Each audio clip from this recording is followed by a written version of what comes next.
Good morning everyone. Today we will discuss about Miyas of Assam. Miyas क्या है? मियाज एक कम्युनिटी है मुस्लिम्स की जो माइग्रेशन हुआ था।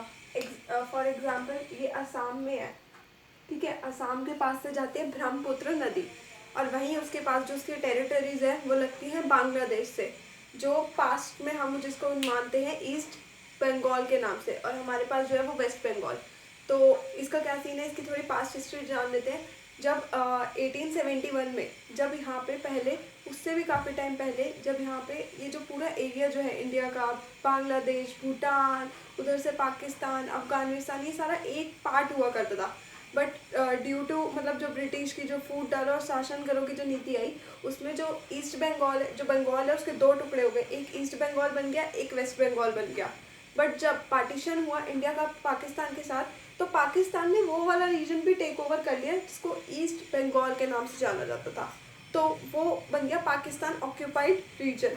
बट उसके बाद उस जगह को एक अलग से एक सेपरेट वो मिल गया, जिसको मतलब एक सेपरेट कंट्री बन गई पाकिस्तान के उस डोमिनेंस से अलग होकर, जिसको बोला गया आगे बांग्लादेश। तो इसका मतलब ईस्ट बंगाल, पाकिस्तान ऑक्यूपाइड बंगाल और बांग्लादेश, ये सेम ही जगह का नाम है, ठीक है। तो अब इसको हम एक स्टोरी की तरह समझते हैं। अब जब मियाज जो है ये कम्युनिटी है जो बंगाल यानी बांग्लादेश रीजन से यहाँ पे शिफ्ट हुई आसाम में, ड्यूरिंग द टाइम जब ब्रिटिशर्स ने अलग किया, तब कुछ मियाज शिफ्ट हुए। उसके बाद कभी पाकिस्तान के साथ जब हमारा सेपरेशन हुआ इंडिया का, तब वो शिफ्ट हुए। उसके अलावा जब बांग्लादेश बना तब भी शिफ्ट हुए। तो ये है कौन? ये बेसिकली इमाइग्रेंट्स हैं जो ड्यूरिंग द टाइम पीरियड ये यहाँ पे इंडिया में शिफ्ट होते रहे। ये ब्रह्मपुत्र नदी जो है वो ऐसे होते हुए बांग्लादेश के रीजन से जा रही है। फॉर एग्जाम्पल यहाँ पे असम है, ठीक है, यहाँ से वो बांग्लादेश में एंटर कर जाती है। तो इस तरीके से क्या हो रहा है कि ये जो ब्रह्मपुत्र नदी है ना, ये इधर यहाँ पे छोटे छोटे आइसलैंड्स बने हुए हैं। तो ये जो मियाज है, जो मुस्लिम कम्युनिटी यहाँ पे रहती थी, और धीरे धीरे ये अब असम में घुस चुके हैं।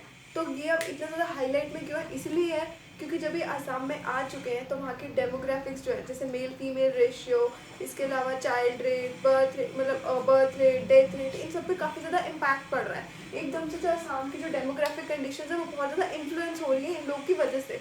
तो इस वजह से ये लोग अभी कह सकते हैं कि न्यूज़ में है या चर्चा में है, जस्ट बिकॉज कि इससे जो हमारी इंडिया की डेमोग्राफिक्स है उस पर भी ऑल ओवर कहीं ना कहीं इम्पैक्ट देखने को मिलेगा, और कहीं ना कहीं जैसे बेनिफिट्स मिलते हैं।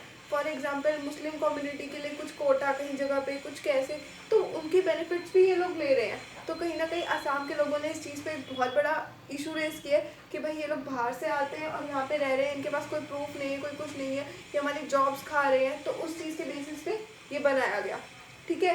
तो अब हम अगर इसका डेमोग्राफिक कॉन्सेप्ट में समझे तो क्या क्या चीज़ें इफेक्ट हो रही हैं? Birth rate, death rate, jobs की जो कंडीशन है वो इम्पैक्ट हो रही है। इसके अलावा क्या इम्पैक्ट हो रहा है? उस रीजन की पॉपुलेशन इम्पैक्ट हो रही है, जो कि ऑल ओवर इंडिया के डेमोग्राफिक्स पे असर डालेगी। तो यही थे मियाज जो असम में अभी शिफ्टेड हो चुके हैं, जो कि ब्रह्मपुत्र रीजन से जो नदियों के कॉर्नर्स में जो रहते थे वो लोग धीरे धीरे असम की तरफ शिफ्ट हो रहे हैं। और ये कुछ हो चुके हैं ड्यूरिंग द टाइम पीरियड, जो ये 3 फेजेस मैंने आपको बताया कि कब कब अलग अलग, और कुछ अब हो रहे हैं। तो इसी के साथ आपको होप मियाज का जो इम्पोर्टेंस है ये क्या है वो आपको समझ आया होगा। तब तक के लिए बाय बाय, मिलते हैं नेक्स्ट वीडियो में।